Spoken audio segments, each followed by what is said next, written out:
Hey, everybody. Welcome to yet another edition of the Surf and Sales podcast.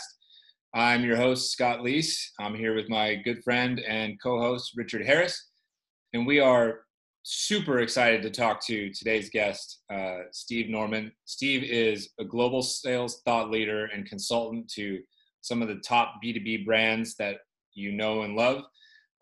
He's got 25 plus years of experience managing B2B sales teams, managed teams of hundreds, complex sales organizations, and over 4 billion in total sales attributed to him and his teams and his company. So thanks for joining us, Steve. We're excited to talk to you, man.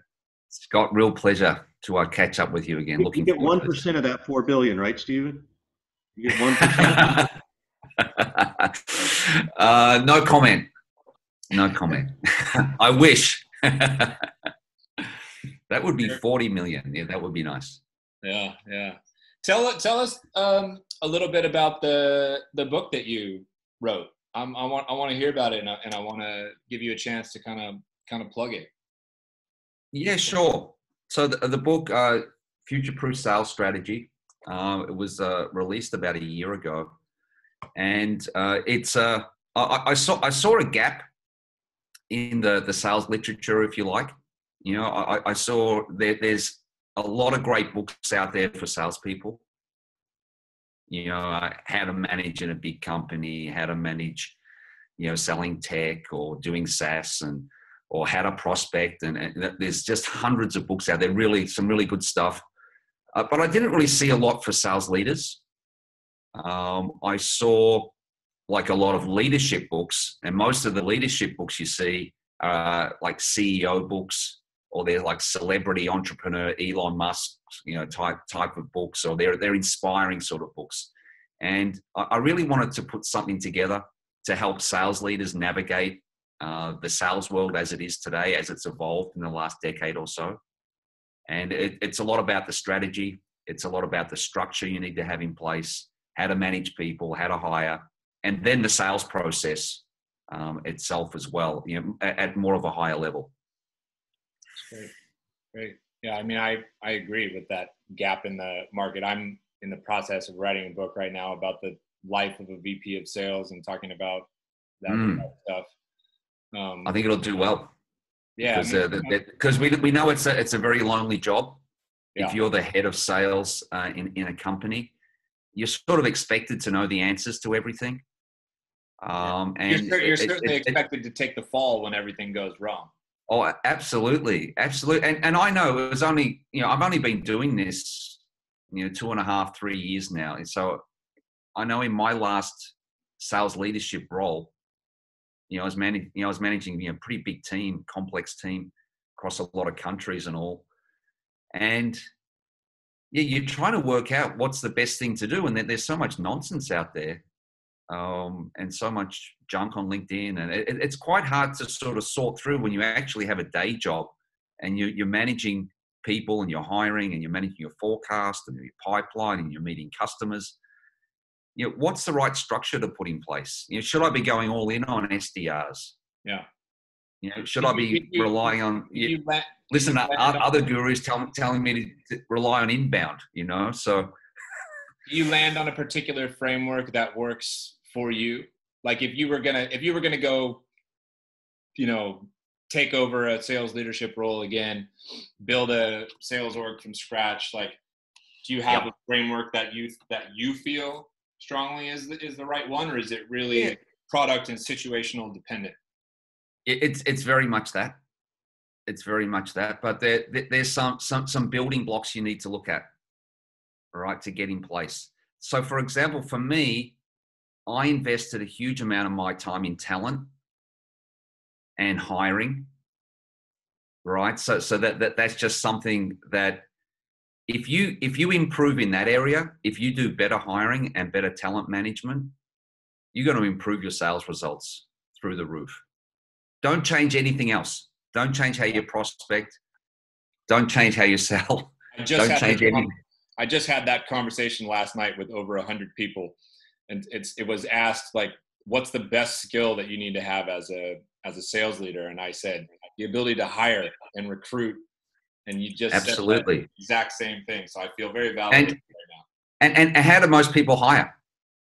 You know, most sales leaders, especially the more experienced ones, have a massive overconfidence in their own judgment and ability to size somebody up, right? And it seems the more experience you get, the more overconfidence you have about that. And all the data would say that an unstructured discussion, unstructured interview where you're relying on gut feel has a 14% correlation to being a successful hire, right? So most folks don't have a structured hiring process, and there's there's 3 or 4 elements you bring into a sales hiring process that gets you up to that an 80 to 90% hit rate. And if you do that, you're going to have a real competitive advantage. So that's a big building block for me, all right? And then I want to be like specializing as much as is practical, if you like, within my sales team.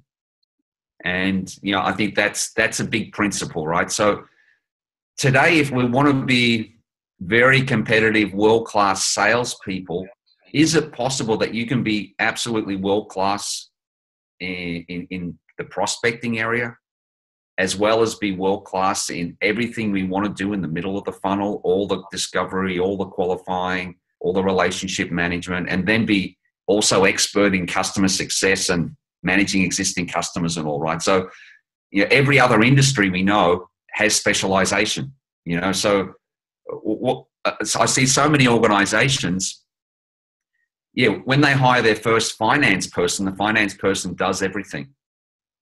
They hire their second one does accounts payable, one does accounts receivable. They hire their third one, someone takes on payroll. They start specializing. In sales, so many organizations. So Stephen, let's yeah, sure, a little bit. Yeah, back it up. Give the same story instead of talking about finance. Talk about sales, right? Yeah. Hey, first you hire your first VP of sales, then you go hire a sales rep. Like, what's the correlation there? I have an opinion on this, but I'm curious as to how you would suggest in that. Yeah, sure. So so many organizations just hire another salesperson, put people into territories, right? So it depends on the stage of your business, right? So if you have a bunch of existing business, right, I want to service that existing business first. Okay, so take whatever sales. So let's say I'm coming into a team. There's 10 salespeople, and they're all doing the same thing. They're all managing a territory. Okay, I want to understand what our current account base looks like, what the headroom is with our current customers. Okay, and I want to resource that first. And so maybe I get 5 or 6 out of those 10 people. I work out and cover our biggest, most opportune current accounts. Right? Invest in that first, and then look at having some folks dedicated to generating new business, rather than having everyone try and manage and juggle everything. Does that make sense? Oh, sorry, lost you there, Richard. Yeah, I was on mute. I completely agree that specialization needs to occur, right? Whether it's, in the traditional sense of it's, SDRs do prospecting, AEs do closing, customer success. I also agree with you that if you've got a certain number of customers, you focus more on customer success than you do growing new business. Like let's make these people wildly happy and successful. So that's one of my things. I want to come back to the hiring thing though. What are a couple of 2 or 3 tips that you could give to people? I don't want you to give away the book for free, but what are a couple of hiring suggestions? No, it's okay. I'm happy. Hey, how do you ask this kind of question, ask that kind of question? Like, what's something tactical that people could take away from you? Yeah, it's a hard question because first time we've got to get our JDs right. Guaranteed answer, as we all know. No, I don't have any trick questions or sort of quick questions like that. But the first thing, we've got to get our JD right, right? Every sales JD job description is different. and it evolves over time. We can't be using a job description from a year ago or 2 years ago, right? So we need to know what we're hiring for. It's going to be very different. Someone in the field managing existing customers versus someone in the field doing hunting, or someone inside. And what are the characteristics that existing people who are having success have in that role? So there's a lot of work to do in the preparation, right? Just like in all selling, right? If we don't do good preparation, we're not going to close well, right? And the same with hiring. We need to set up our structure. We need to get good JDs, and then we need to be structuring our interviews. That's the next thing. We don't just fly off the cuff in an interview, because something even a poor salesperson is really good at, and that is building rapport with people and getting a hiring manager. Oh, are you like Liverpool? Oh yeah, I follow the Premier League, blah, blah, blah, right? And before you know it, you're going down these rabbit holes. Oh, he's a really nice guy. He seems, like he knows what he's talking about. It's so easy to get derailed with charisma. What is like a specific structure? What we want to do. What is a specific structure that you would apply to the sales interview? Is there like, I'm going to ask these 3 to 5 questions, and then I'm going to also have this particular person interview them? And how long does that process take? Because one of the things that I'm cognizant of, and I really don't like, is like a really long interview process where you're talking to like 8, 9, 10 different people, and they make you do all this work and everything. No, I don't think there's much value in that. Yeah. Because what happens, you get 7 or 8 people talking to someone, usually in an unstructured way, and then the 7 or 8 people get together and there's nothing to hang on to. There's nothing to compare. It's all sort of opinion, right? So I want to ask the same questions of every candidate.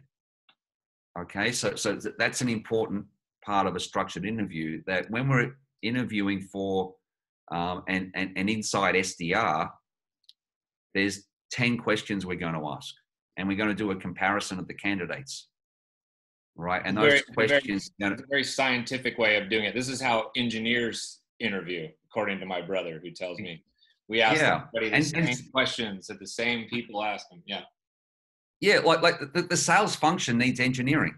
It needs some engineering discipline. It's been run for too long by the seat of our pants. And this is just going to improve your odds. And then the other thing is to do an independent assessment, right? You do structured interviews with proper JD, doing the same interview to everyone, and then do an assessment that actually digs behind the facade of somebody, find out what they're really like. And there's a lot of good choices out there of sales assessments today. So there's no excuse, for getting a surprise. We've all had that situation. I know I have. You get a little warning sign in an interview, and you ignore it, or you get swayed by other components that they're bringing to the table. And then after a month or two, you're going, oh, that person's just not working out. I saw that in the interview, and I sort of went past it. So if you can triangulate with an assessment, structured interview, you're going to be well on the track. The other thing to do is an exercise. You give them an exercise to do. I love that role. I love the fact that you put a process in place, because salespeople there are 2 things I know about salespeople. One, we're really good at selling ourselves and establishing that rapport, right? And to your point, you even said earlier a little bit about the egos of sales leaders, is that we're really bad customers. We are terrible at being a customer. We're too impatient, right? And we hear what we want to hear all the Absolutely. time. And I think, sort of coming back to what you said about, and maybe I asked the question wrong of, hey, what questions do you ask? It's more about the process, and understand that you have a rigor so that you can create some level of measurement. And look, you don't have to know how to do your pivot tables in Excel. Like, that's not required, but certainly something where you can at least try to measure across things, just like you would if I'm buying a flat screen TV. I'm going to, do the compare button on the website, right? It's the same thing. So I really appreciate that. What do you, just out of curiosity, exactly. been in sales, what have you seen evolve in the salesperson, right? Like you've talked about evolving the process and the job description. I think the salesperson has evolved a lot, not just in the last few months, but over the last few years, right? Do you see that too? Is it still always the type A former athlete, type person, or is it I'm seeing more introverts, I'm seeing more things. Like what are the nuances you're seeing? Um, I don't know. My experience is great salespeople come in all shapes and sizes, right? So you can't make assumptions about, based on personality, right? And there are some great extroverted salespeople, but then the introverts are sort of making a comeback. People that listen, people that are curious. Even I've had some great folks with technical backgrounds become great salespeople. Because they come at it from a structured point of view, right? So there are a lot of ways to success. That's probably all I'd say about that is, don't judge a book by its cover. We've got to dig underneath. What's that person really like? Do they have drive? Do they have grit? Do they have problem-solving ability? Will they listen? These types of attributes are more important than personality. There's been a lot. So I was just going to say, my favorite person to hire for a long time has been teachers, right? They understand how to listen. They understand how to frame something in a way that's not threatening but educational. And then they've been so scorned by such bad pay and compensation. Wow. There's a nice talent pool there. You can pick up cheap. Okay. Yeah. I like that. And I'd say when you think about personality, it's the personality of the customer is more important, right? And the ability to adapt to that is more important than the salesperson's innate personality. So you need to be able to tune into people effectively, whether they're like, we know the disc profiling, right? Whether they're that outgoing person or they're introverted or detailed orientated and so forth. So that's more critical than the salesperson's own approach. Steve, one thing I definitely want to ask you is, we've all been kind of talking about like how to change and adapt and adjust during this whole pandemic and quarantine and all this kind of stuff. But I know one of the things that you've been pretty passionate about is like talking with people and advising them of what's next, what's going to come after this, and the framework for kind of emerging out of this kind of space that we're in. So we'd love to get some of your thoughts, around that. And I don't think that people have talked too much about that other than like, with happy ears. When this thing lifts, everything's going to be amazing. So I want to hear and get your thoughts on that. Yeah. So I think we're going through various stages in the last couple of months, right? So first we had sort of panic and chaos, and we had to react, get everyone safe, get everyone home, get into this working from home cadence. And I think by now, most people are sort of used to that, right? We're all on hundreds of Zoom calls, each week, and folks are sort of getting into the rhythm of that.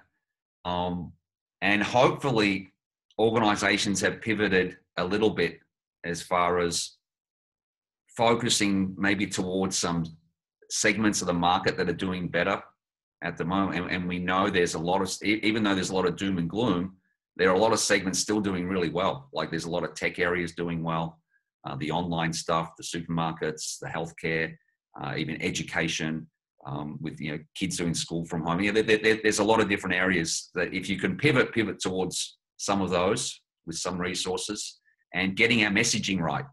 I'd say all the messaging that we're using 2 or 3 months ago is just going to sound really tone deaf when we start approaching customers with that. So customers want to hear how you can help them now in this situation and the challenges they're facing, whether that's they're in distress or they're actually booming and they've got lots of demand and they need to get things, spun up quickly, right? We need to be really in sync with that. Is that any different than it's when ever we think been? about sorry, Richard. Yeah.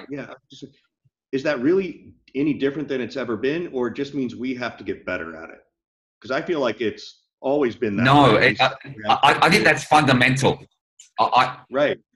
I agree with you, Richard. We should be scanning our market and focusing on the best opportunities and moving our resources around effectively, right? So this is just an application of that, all right? We had something happen a couple of months ago. Okay, you better reset your territories, your priority accounts, and your messaging, which you should always custom messaging to customers, right? But some companies move slow, right? They've got stuff in the pipeline that was planned by marketing, a few months ago, and it's just like coming through. I'm getting emails from vendors that just are really, really tone deaf, So we do need to be careful of that. But I think something, we'd all have to accept is, okay, the market's much tougher, it's much tighter, and maybe that will go on for a while. So that means decision making is going to be longer. I'm getting a lot of feedback from the sales leaders I work with that even small purchases are going to a higher level than they were before. There's more people needing to sign off on deals. And this is a trend that's been happening for a while too. So, we know that the sales been getting more complex, more folks getting involved in the decision, but this is really accelerated right now. And, if we weren't moving in the direction of becoming really skilled, consultative salespeople, we're really going to be exposed now. If we were working in a transactional mode, selling product, we're really going to be exposed. So, like Warren Buffett says, when the tide goes out, you can see who's swimming naked. And I think a lot of sales. Is that really a Warren Buffett quote, or is that a Steve Norman quote? No, that's I won't take credit for it. It's from Warren. And I think a lot of sales teams are being exposed right now with this crisis. It's really showing where the gaps are. Yeah. And I think, like the sort of feedback I'm getting is, the decisions are getting pushed out. I've got a decent pipeline coming into this, but my team's really struggling to generate new pipeline. Some of the folks in my team that were marginal performers before are really struggling and are really exposed now. Yeah, it's exposing mediocrity for sure. It is. Yeah. It is. And they're struggling with, should I actually make a move on that? Or is that sort of seen as uncaring, in this environment? All right. So most are sort of going and not taking the aggressive action that they probably should.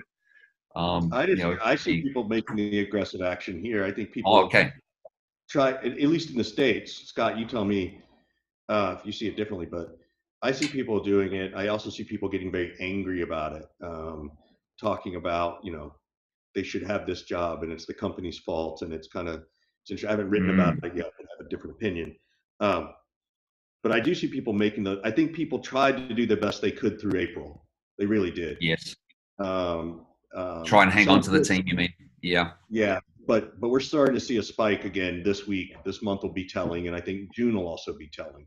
Well, yeah, yes. Airbnb just laid off 1,900 people, something like that. Yeah, Uber the same, yeah. Uber did. Like it's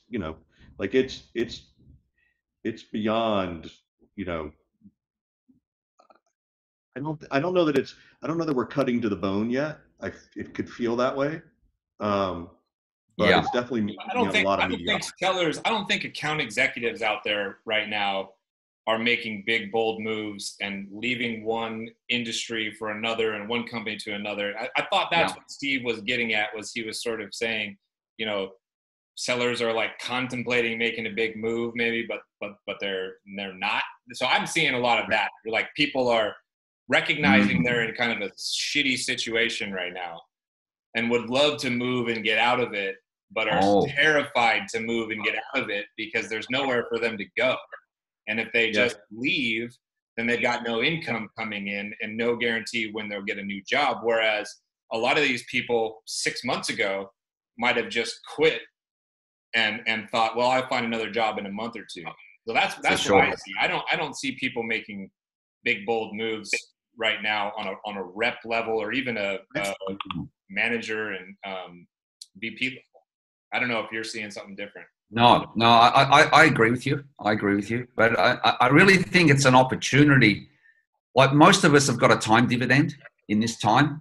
Like our salespeople are not traveling; they're at home. It's a great time to do an audit. How is our prospecting function? How do we manage middle of funnel? How do we discover? How do we do qualification? How do we do our hiring? How do we do our customer targeting? How do we develop messaging?